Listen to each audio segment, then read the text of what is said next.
Welcome back, everybody, that's watching on video. Of course, if you're in lecture on Zoom, this is still continuing what we did just a little bit ago, but now we're in 2.4. This is on the product and quotient rules. In the last section, we did sum and difference, plus and minus. Product, remember, is the outcome of multiplying. And quotient is division.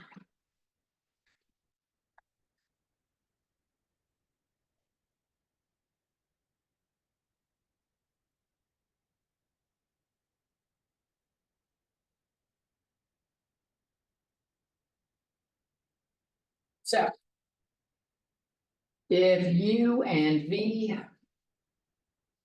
are differentiable at X.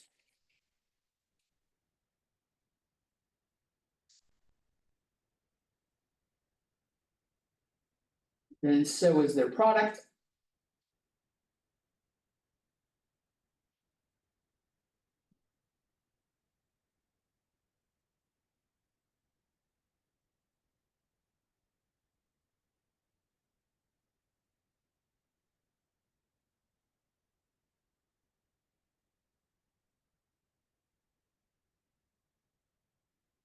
And the way you do it is you take the prime of each of them one at a time and you do plus.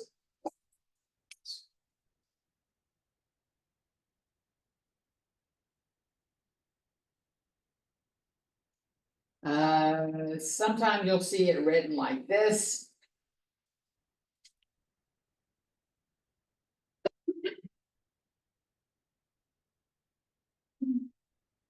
And even worse, some books do this shit.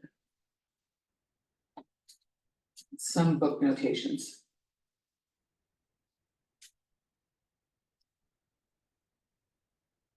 But these are multiplied together, you're just changing them around which order they're going in, really. This one is not easy for me to remember. This one's fairly easy. I'm gonna do a little bit bigger one and just throw in some more letters here. If we did ddx of t times u times v times w, and these are all functions of x.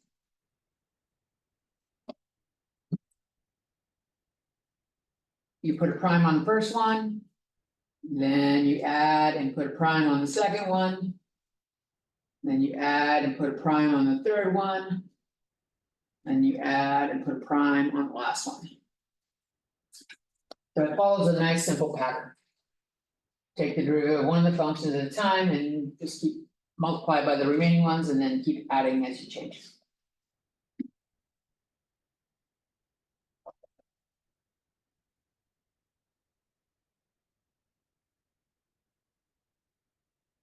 You'll also see it written with f of x and g of x.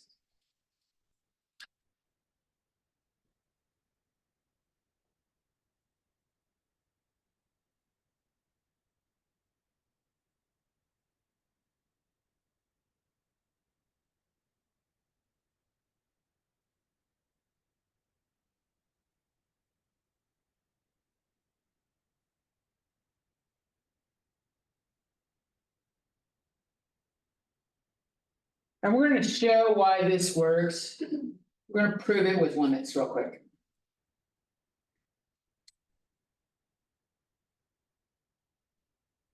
So I'm going to do the f of x, g of x version because we're used to seeing that on the limit stuff. So this equals the limit as h goes to 0. F of x plus h times g of x plus h minus f of x times g of x over h.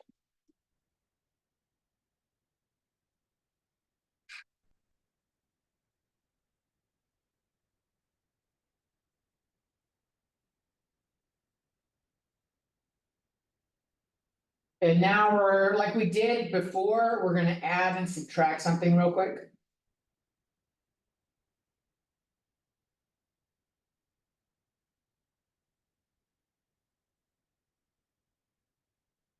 So I'm gonna subtract an f of x plus h g of x. And we're gonna add it right back in so it doesn't change the value.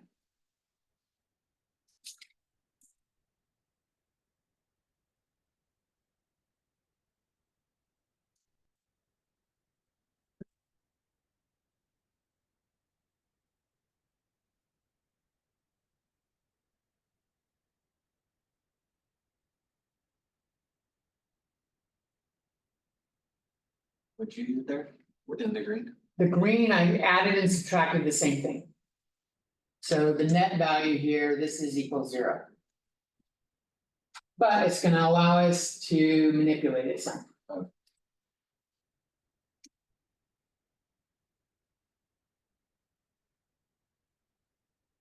So I'm gonna do this part together as part 1.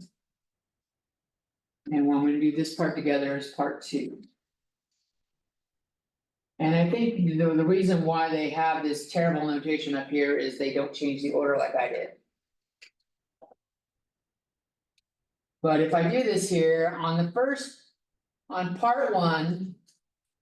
These both have a g of x, right?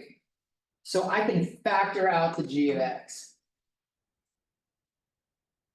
So I'm gonna do f of x plus h minus f of x times g of x like that over h. That's part 1. And on part 2, I can break these up as 2 limits. These both have an f of x plus h. So I'm gonna pull that out. And this is multiplied by g of x plus h minus g of x all over h.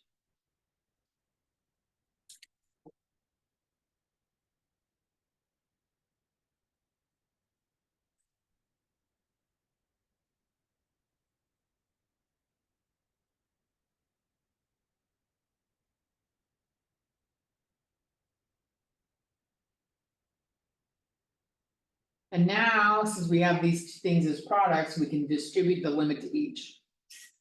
Limit as h goes to 0 of f of x plus h minus f of x over h. Times limit as h goes to 0 of g of x. Plus the limit as h goes to 0 of f of x plus h. Times the limit as h goes to 0 of g of x plus h minus g of x over h.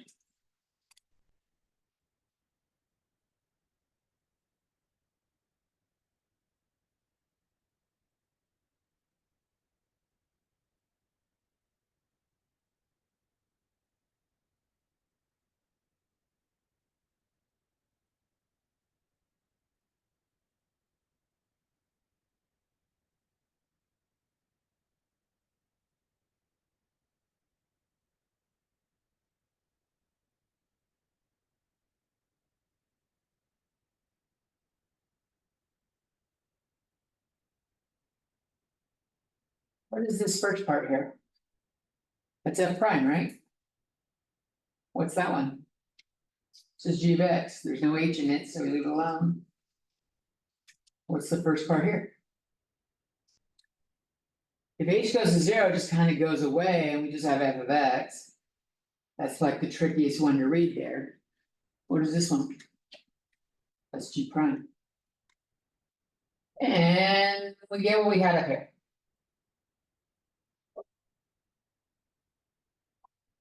So we did our limit, used our limit rules, showed that it works. After that, like all of our examples, when we use it, you're not bothering the limits, you're just gonna use the pattern, what's going on.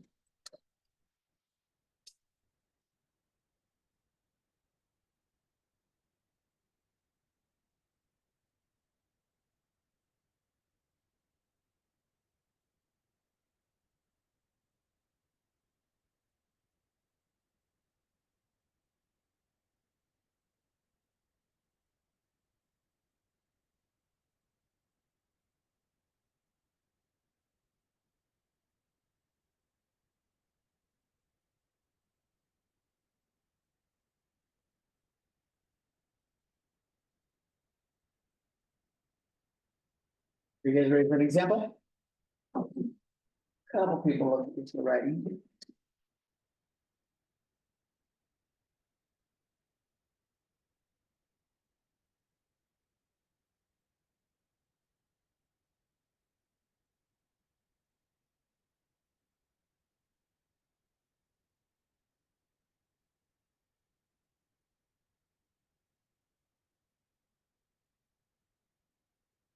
Alright, so let's do some examples.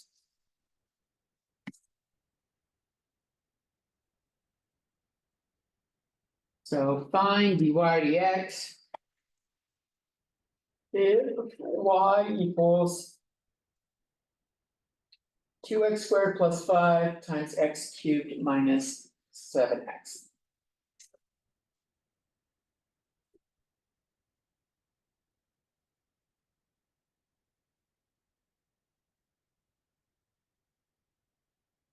I'm gonna tell you right now, when we do the test, about 70% of you are gonna skip the next step.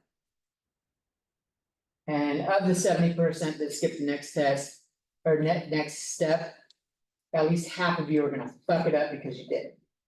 Don't skip this step. When you write y prime. Do this first. Show the derivative of the first. And then do this. Show the derivative applying to the second.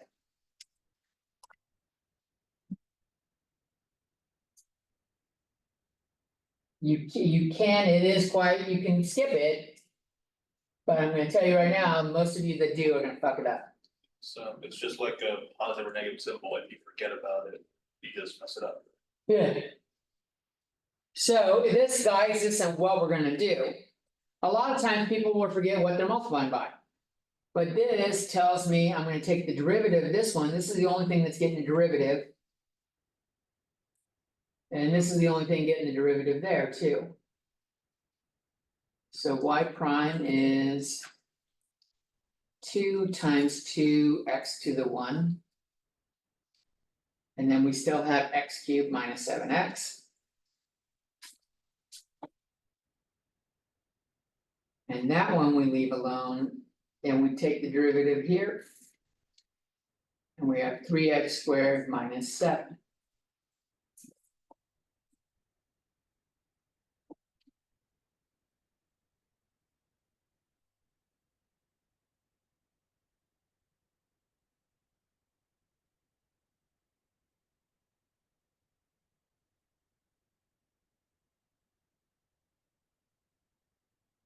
A lot of times the people that skip this step didn't do very much homework in 2.3, and so the derivative skills in general aren't top notch.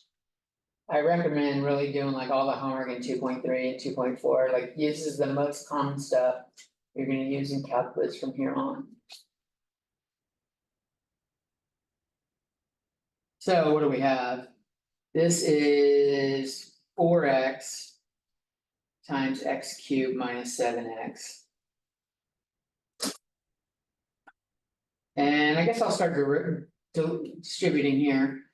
I've got 6x⁴ minus 14x² plus 15x² minus 35, where I just distributed or FOIL.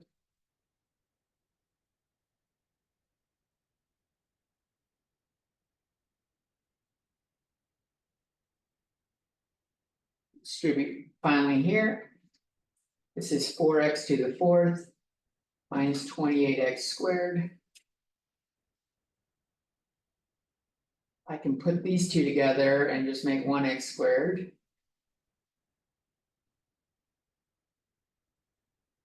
And finally, collecting like terms. 10x⁴ minus 27x² minus 35.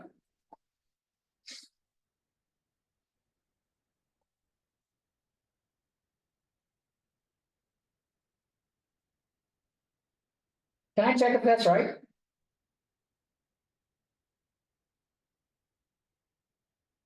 You can't. How do we check it?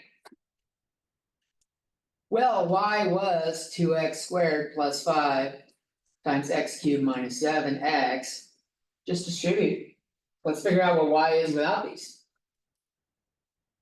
I've got two x to the fifth. Minus 14x cubed. Plus 5x cubed. Minus 35x. So if I combine like terms. What is that, -9?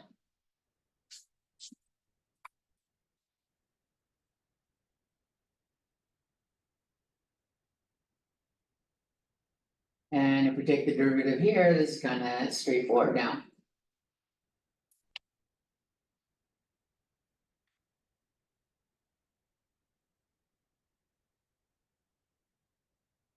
And we get 10x to the fourth. Minus 27x cubed. Per squared. Minus 35.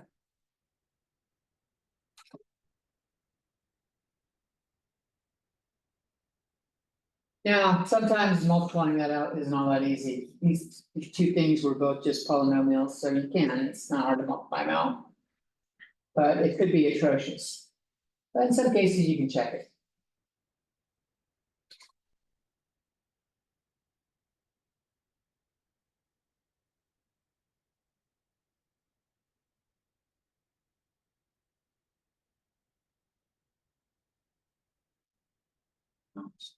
The first one you wrote in blue, how did you get the 4x to the fourth power?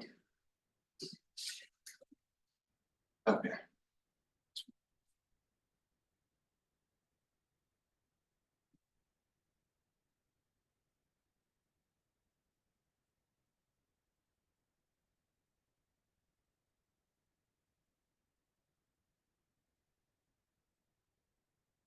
This side, so you guys can start on your own example.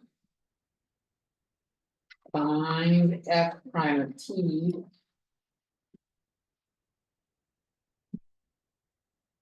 If f of t equals 1 minus t squared times the square root of t.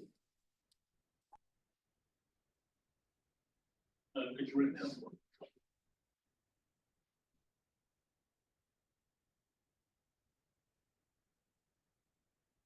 And it may help you to remember that square root of t is the same thing as t to the 1/2.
You want more minute?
Review on the first.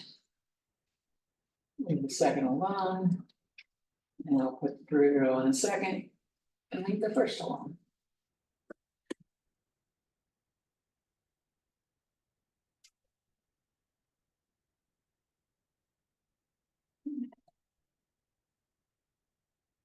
What is the derivative of that?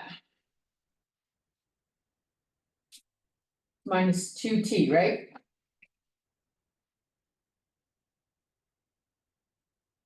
And we leave the t to the 1/2 alone.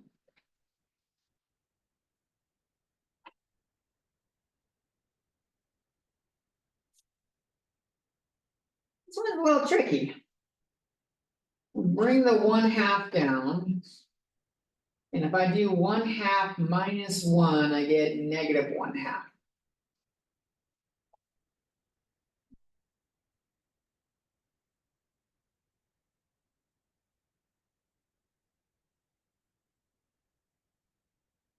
So this is how we deal with when like we have roots and stuff. We treat them as rational exponents and we can still subtract one. And now if we distribute. This is -2 times t. I've got t to the first power times t to the 1/2, it's 1 plus 1/2. And then I've got 1 times that, that's just straightforward, doing 1 times it is straightforward. And then I've got minus t squared times that minus 1/2 t to the 2 minus 1/2.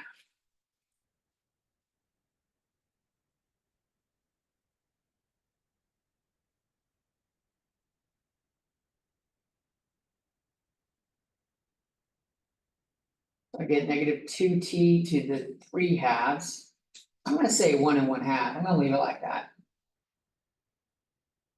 Plus 1/2 t to the -1/2. And this is minus 1/2. 2 minus 1/2 is again 1 and 1/2.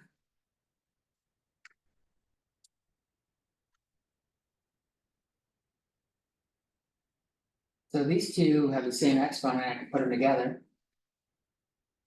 -2 minus 1/2 is same thing as -5/2. I'm gonna write that as 3/2.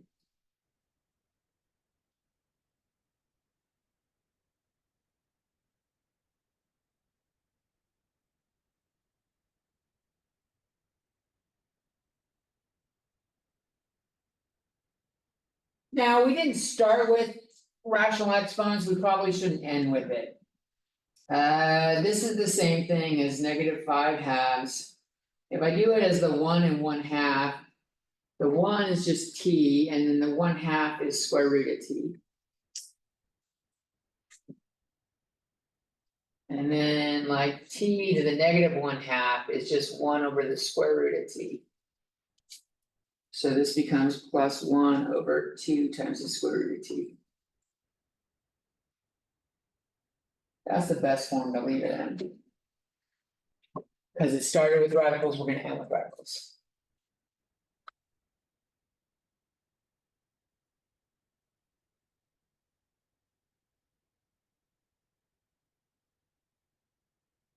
And we do a check on this one. I had 1 minus t squared times t to the 1/2. If I distribute, I just have t to the 1/2 minus t to the 5/2.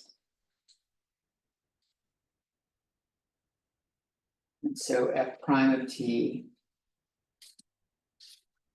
Sorry, that should be 1/2, not squared. Bring the power down, lower it by a power. Bring the power down. 5/2 minus 1 is 3/2. So t goes to 3/2 now.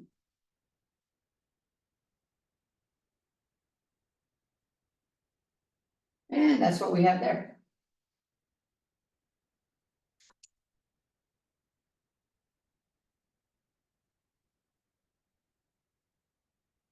I think this was the easier, but a lot of people stuck with fractions.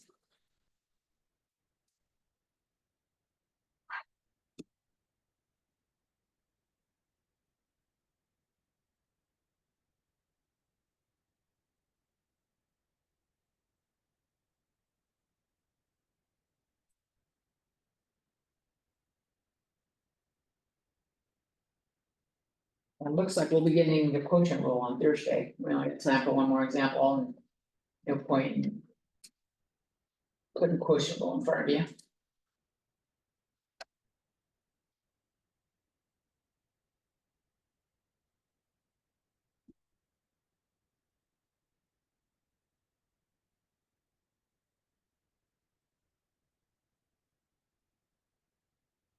Anyone need this up longer? Okay. Let's say, suppose u and v are differentiable.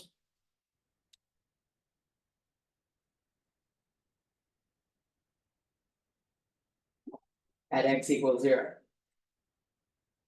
And. U of 0 equals 5. U prime of 0 equals -3. B of 0 equals -1. And B prime of 0 equals 2.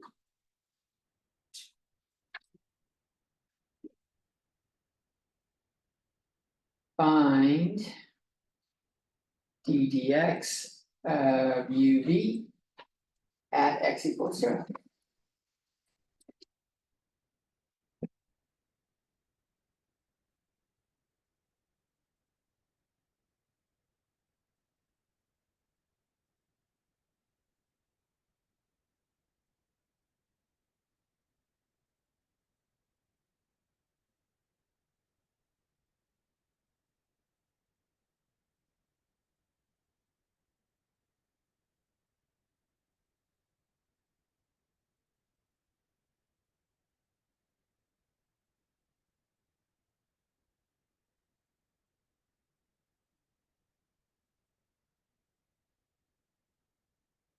So if we do the derivative of uv just as it is. We do the derivative of the first, leave the second alone. And we do the derivative of the second, leaving the first alone. And when we evaluate it at 0, we have this.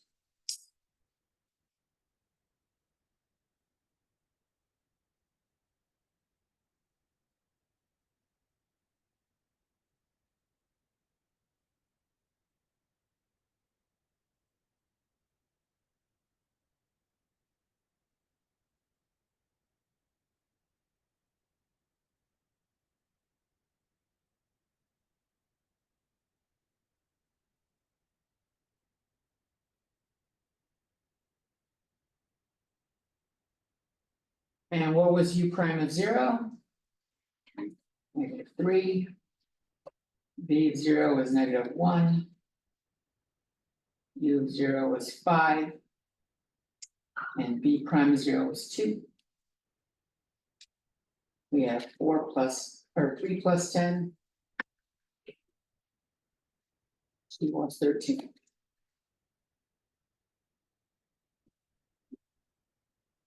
All right, that's it. Have a good day. Get back out. Or not, take it down. We'll do the quotient roll, finish up this section on Thursday and start 2.5.